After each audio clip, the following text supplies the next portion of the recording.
250 gram. இதில் வந்து கம்மியாக தான் எடுத்துருக்கேன். அம்மிக்கல் அளக்கெல்லாம் சாதாரணமாக போட்டிருக்கேன். இது 3/4 அளவு தான் வரும். அளவுன்னு பார்த்தா 200 கிராம். ரவை வந்து அரை கப்புக்கும் குறைய தான், ஒரு 1/4 கப்பு ரவை போட்டோம்லாமா. அதில் பாதி பச்சரிசி மாவு. வீட்டில் திரிச்சதுனாலும் சரி, கடையில் வாங்கின மாவுனாலும் பரவாயில்ல. இந்த 3ஐயும் நல்லா கலந்துக்கலாம்.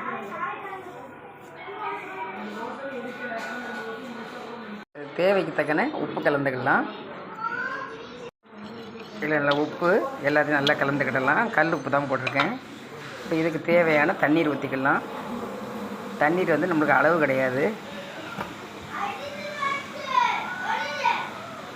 நல்லா கலந்துக்கிடணும். தோசை மாவு பருவத்தை விட கொஞ்சம் கூடவே தண்ணி கலக்கணும். இதுக்கு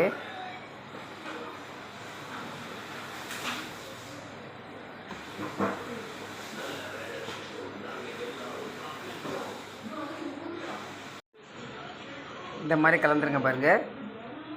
தண்ணியாக தான் இருக்குது. ஊறட்டும். ஒரு 10 நிமிஷம் ஊறணும். அப்படியே இருக்கட்டும். இப்போ கொஞ்சமாக காயப்பொடி கொஞ்சம் போட்டுக்கலாம். அது கூட கொஞ்சம் சீரகம் போட்டுக்கலாம். இப்போ அப்பளை விட 10 நிமிஷம் ஆகிட்டு கொஞ்சம் கெட்டியாக வந்திருக்கு பாருங்கள். நல்லா கலந்துக்கிடணும். இதில் வந்து சின்ன மிளகாய் 2, மல்லித்தலை, ஒரு சின்ன வெங்காயம், இஞ்சி, கருவேப்பிலை எல்லாத்தையும் இதையும் ஒன்றா கலந்துக்கிடணும்.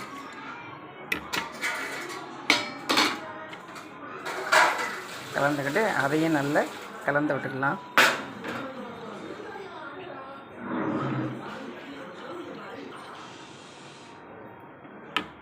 இப்போ இது கூட கொஞ்சம் தண்ணி கலந்துக்கலாம். கெட்டியாக இருக்குது பார்த்தீங்களா, அதனால் தண்ணி விட்டு நல்லா கலந்துக்கலாம். தண்ணியாக இருந்தால் தான் நல்லாயிருக்கும் இந்த தோசை.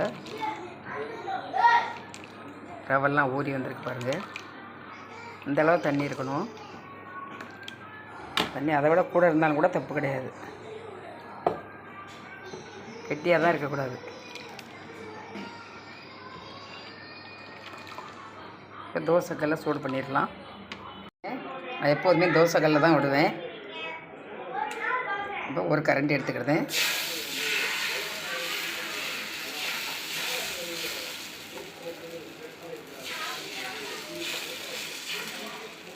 இந்த மாதிரி விட்டுறணும்.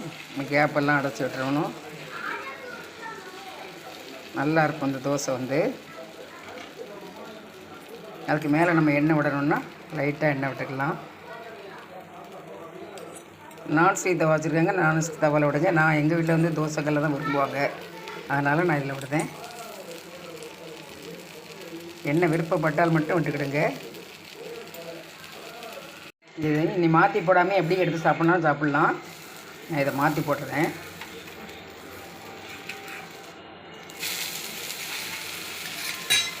மொறு ராகி தோசை ஸ்பெஷல் தோசை மாதிரி இருக்கும். ரொம்ப டேஸ்ட்டாக இருக்கும்.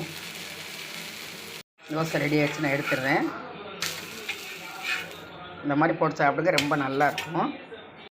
சிக்கன் கூட்டு வச்சுருக்கேன். சாப்பிட்றதுக்கு எந்த சட்டி நீங்கள் தேவைப்படுதோ அதெல்லாம் வச்சு சாப்பிட்லாம். மொறு தோசை இருக்குது.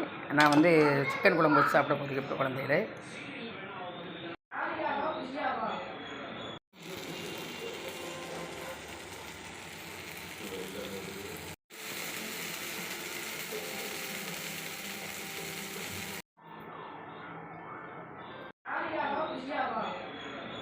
மொறு தோசை இருக்குது. நான் வந்து சிக்கன் குழம்பு வச்சு சாப்பிட போகிறேன் இப்போ குழந்தைகள்.